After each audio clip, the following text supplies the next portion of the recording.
Hi everybody, I'm Bill Sanders and this is Watch Art Sci, the art and science of watch collection. Today we're going to take a look at Abdul's young man's collection, and we're going to be looking at a couple other things too. First, what I want to look at is our watch of the week. This is James Wong's Saxonia.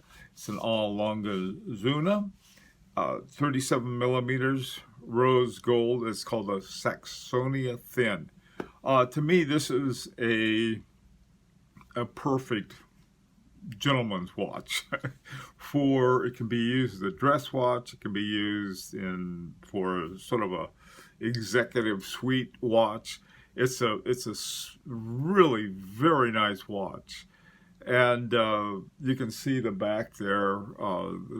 It's just gorgeous. Gold on the. Also, it looks like, well, I don't know if it is or not, but it looks like there's gold on the movement plates too. So this is a very, very nice watch.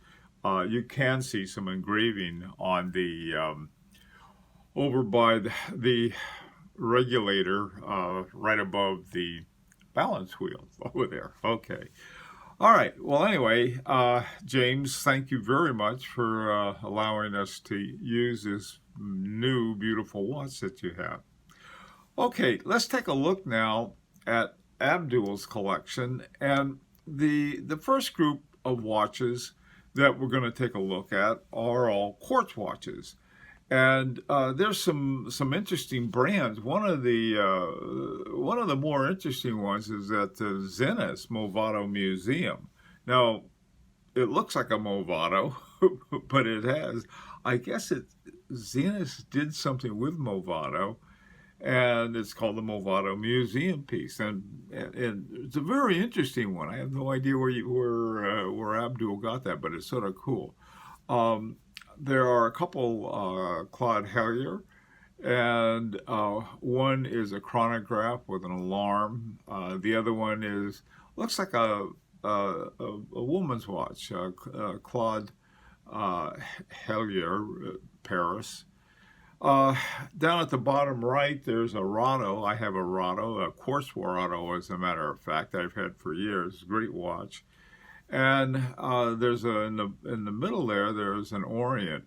There are a couple Orients. One looks like a woman's watch or a man's very dressy dress watch.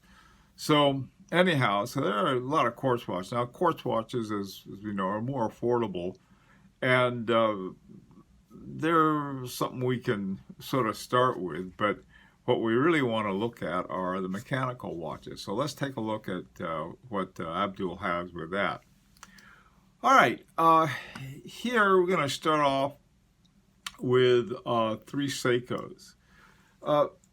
There's one called the Presage Cocktail Time. I love the name of that, and I like the looks of it too. It's got what appears to be a brown dial. I've been wanting a brown dial and I haven't gotten one just because there's so many other things that I want too. Up in the upper right is the Alpinus. This is one of my favorite Seikos. I understand I'm not going to be making them anymore. I have no idea why. They're really cool watches. And then at the bottom is a Seiko perpetual calendar. That's really something. It's an older one. It's a Seiko 5, and but it's got a perpetual calendar. A very interesting looking watch. I think of all of the Seikos, that one I find the most interesting. Even though I like Seiko 5s a whole lot, especially given their history. And so anyway, this is a nice collection of Seikos. I like them. I like all three of them. By the way, I'm wearing my Beauvais 1930 today. So, I always forget to have the wristwatch check. Anyway, that's my wristwatch. Okay, so the Seikos, I think, represent a nice step away from the quartz watches. Quartz watches have sort of like almost a separate history. All right, let's go on. This next is a number of different mechanical watches. The Fortis B42 flighters. The one in the upper right has the Eastern Arabic numerals, date and day. An interesting watch. And I think watches like that in a collection that have some kind of unique lettering are fun. Even I suppose a Roman numeral to some extent, or some other index. In the middle there, it's a transmarine chronograph from the 1960s from Landron, and it's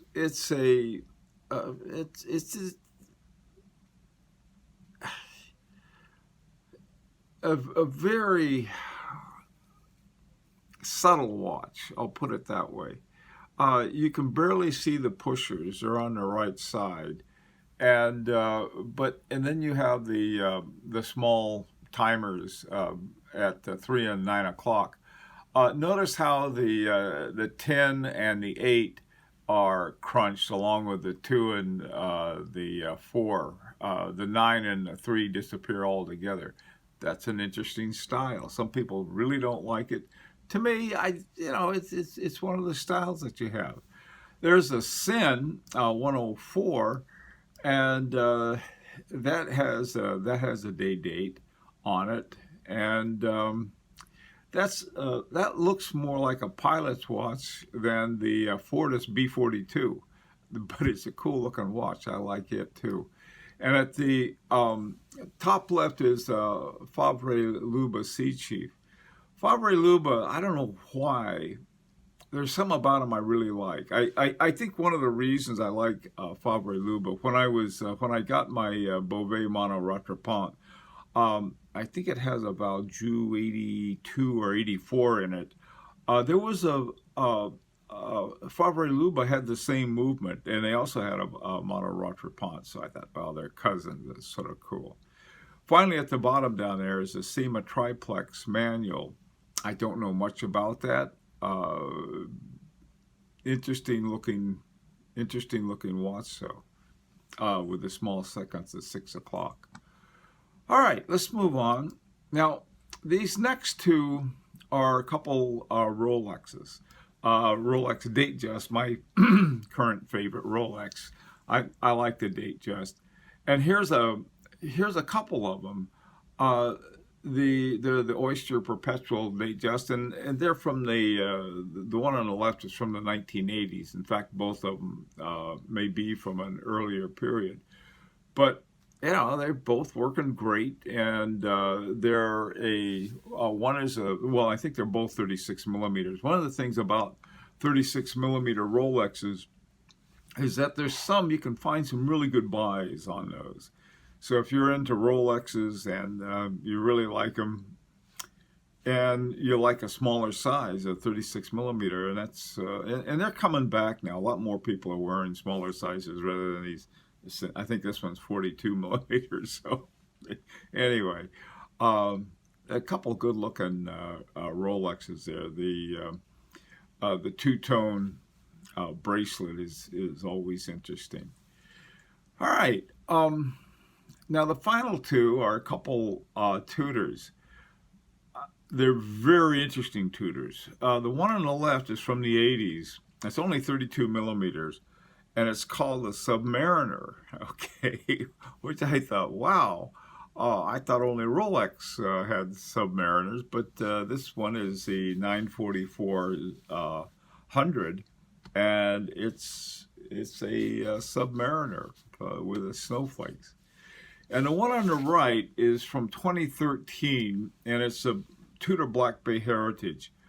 I think, because the very first Tudor Black Bay Heritage that won the Petite Aiguille, I believe it was this watch. It did have an ETA. After they won the Petite Aiguille at the Grand Prix, they came out with their own movement. But when they actually won it, I think this was the one that won. So that's very cool. It's always cool to have a watch that won something at the Grand Prix. All right, so let's take a look at this is Abdul's collection. It's like I said, it's a young man's collection, and uh, I think it's the choices look to be very good. One of my favorite is that Tudor Submariner. I didn't even know they existed, but it's interesting watches like that. And of course, the other Tudor I like too. So where do you go next? Well, it depends on what kind of watch collector you are. If you're a practical watch collector, I think practical watch collecting is an oxymoron. To tell you the truth, it is with me anyway. Nothing practical about it. But usually, what you do is, as you grow your collection, you can grow into a direction that is gives you more interesting and better watches in the sense that horologically, for a mechanical watch, they add features to it. They have for example, a Vacheron Constantin. They like to talk about.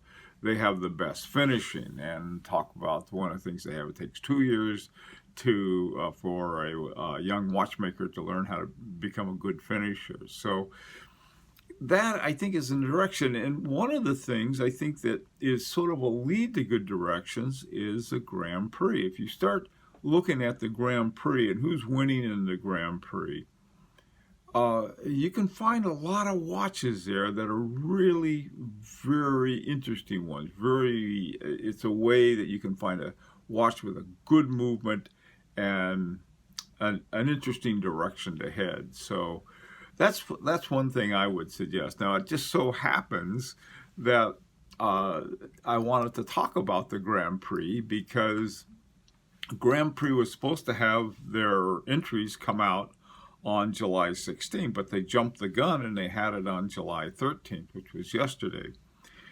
And so this is something now what we have, Watch Art Sci has their annual Grand Prix picks. Now this is on Facebook. But what I would suggest is to take a look at the entries. Now this year they have a new category called the challenge entries, and this is for watches under $4,000. And boy, do they ever have some interesting watches. They also have some both. Well, they have always had some quartz watches, especially some of the small women's watches have been quartz. But they also have some men's quartz. But this year they've allowed the entry of smartwatches into the three, what they call the lower categories. This new category called Challenge has some smartwatches. The Petite Aiguille, which has changed, the Challenge is below $4,000. The Petite Aiguille now is between above $4,000 and up to $10,000. So the Petite Aiguille was bounced up just a little. And then there was this whole new one opened, which includes a lot more watches, which I think is, for older collectors too. You say, hey, these are crazy prices. One in the upper right-hand corner, just to give you an example, is called Gorilla Watch. It's from Gorilla Watches, and it's called Fastback Drift. It has a Vaucher movement. Now, this to me, that's a big deal. Because Vaucher makes these incredibly good movements, and it's under $3,000. Not only is it under $4,000, it's under $3,000. Another one I like is that Gucci watch. Now the Gucci watch has an ETA in it, but it's an interesting watch, and so you can find a lot of interesting watches in this new challenge category that are at least in hand grenade distance of what you might be able to afford. It depends on what you're doing, where you are. Okay, so here's what I'd suggest. Go to gphg.org and then look at the 2018 entries. And then go to the Facebook page, Grand Prix Picks, and you have to knock on the door and you'll be admitted.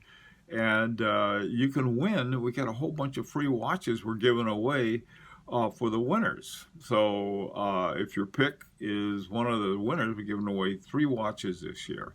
So take a look at it. You may win a free watch. As always, this is an invitation to subscribe to Watch Art Sci if you'd like. And until next Friday, this is Bill Sanders for Watch Art Sci, the art and science of watch collection.